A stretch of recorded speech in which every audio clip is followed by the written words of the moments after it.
We ask the question, what is needed in the world?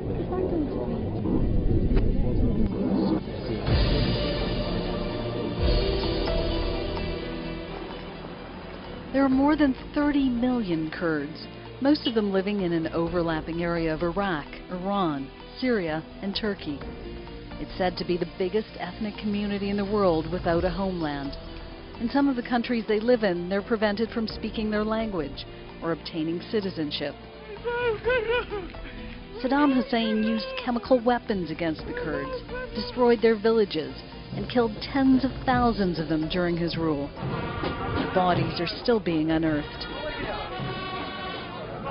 The U.S. encouraged them to rise up against Saddam when his forces were driven out of Kuwait in 1991, but then left them hanging. Thousands died fleeing to Turkey as refugees.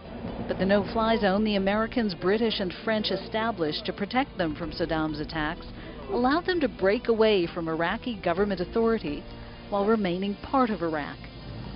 Since 2003, the Kurdish region has become the most stable and most prosperous part of the country. That prosperity has been fueled by oil and by Turkish investment. While relations with Turkey have improved, they've worsened with Baghdad, with disagreements over oil, land, and politics that some fear could turn violent. Kurdish President Serok Barzani has emerged as a crucial player in Iraqi politics and the leader of Kurdish aspirations in the region. He's warned that Iraq's Kurds could seek independence if they don't get what they need from Baghdad, and that his region won't be dragged down by the rest of Iraq. Now, on Talk to Al Jazeera, we sit down with the Kurdish president to find out how far he's willing to go to protect and promote the interests of the Kurdish people.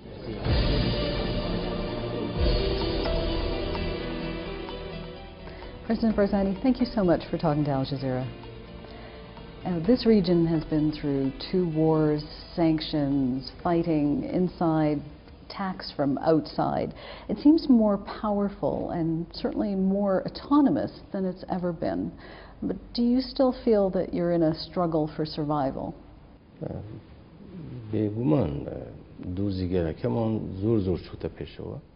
There's no doubt that the Kurdish question has made a lot of progress, but I cannot deny that we still face a lot of challenges. I can, however, definitely say that the Kurds have passed the stage where their survival could be threatened. It would be impossible for us as a people to accept having to give up everything we have achieved. There's a real crisis going on in Iraq, and you warned just a few months ago that if it continues, that the Kurdish region could seek its independence. Are you still prepared to follow through on that?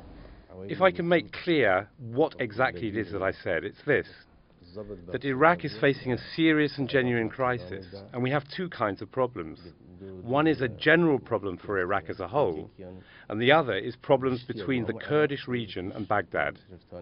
We've called for genuine reform for the problems, the Iraqi-wide problems, and also the ones between the Kurdish region and Baghdad.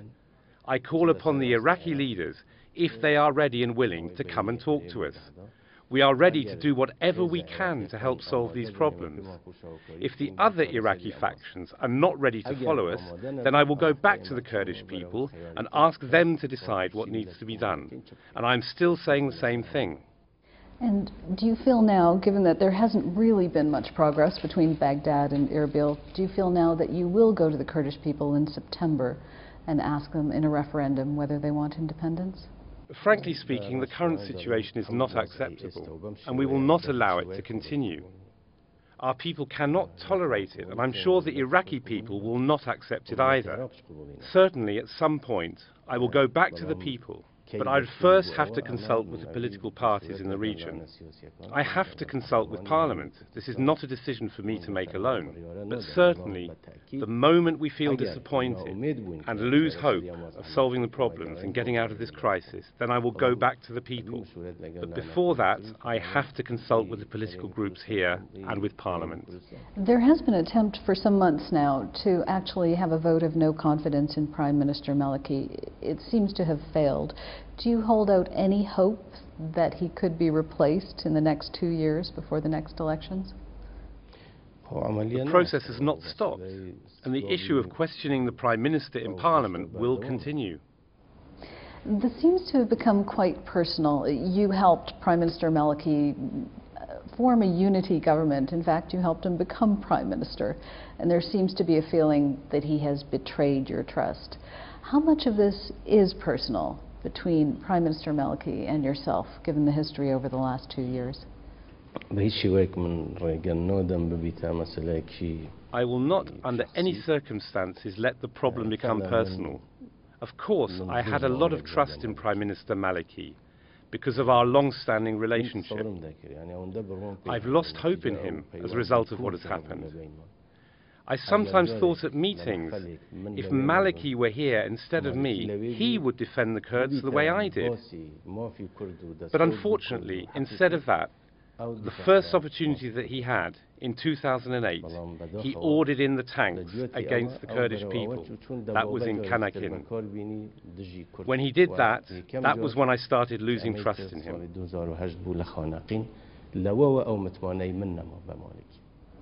There does seem to be a military buildup. There's tension along the de facto border between the Kurdish region and Iraq. You've talked about fears of Iraq having F-16s. What are you doing on your side to ensure that the Kurdish region is secure? Actually, for us, F-16s are no different to MiG-19s or MiG-21s. We've seen them being used against us. We've seen tanks, artillery and other weapons being used against our people. We've seen large numbers of troops being used against our people. That is not what we're afraid of.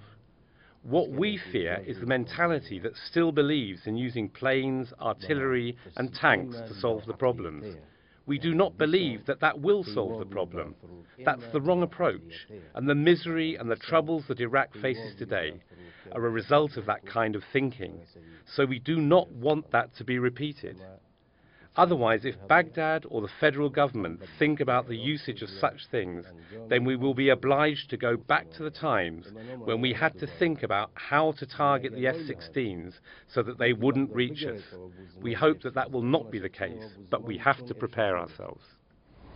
Can you just expand a little bit more on that, on measures that would not allow their F-16s to target you? Are you, in fact, in the process of improving air defenses? Are you taking such measures? We would do all we possibly could to stop the situation getting to that point. We want to ensure that there will be a return of balance to the Iraqi army, that there will be an Iraqi army for all Iraqis to defend all of Iraq and the Iraqi people, and not to use it against the Iraqi people or any portion of Iraq or any place or any region in Iraq. This will be our strategy and this will be our policy, and we hope we will succeed. If we are not successful, then there is no doubt that it is our right to follow whatever approach and whatever means we can find in order to protect Kurdistan and the Kurdish people from any attacks from F-16s or any other source. You've made amazing strides in relations with Turkey. Turkey is now the economic lifeline of the Kurdish region. But still, there are concerns in Turkey, of course, of growing Kurdish power. Do you believe that Turkey would allow a Kurdish region that is not just economically more powerful, but militarily more powerful? I believe that the Kurdish region has shown itself ready and willing to have good economic relations with all of our neighbours, and there has certainly been significant progress in our relations with Turkey. As our economic relationship progresses, any fears they may have in other areas will diminish.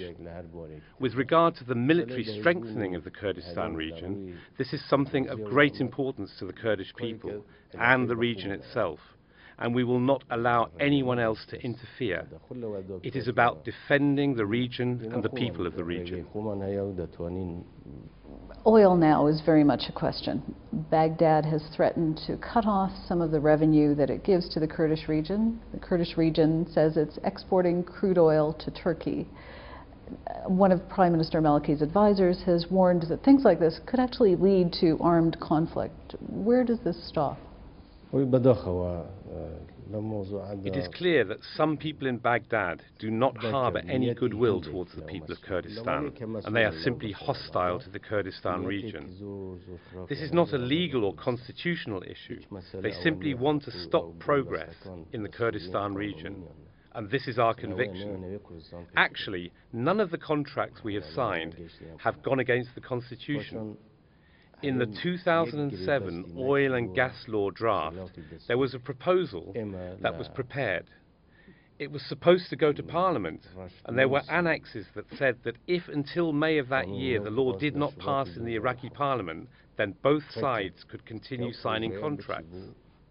They were the reason behind the law not going to Parliament. And the only question is this: why didn't they allow the law to pass in Parliament?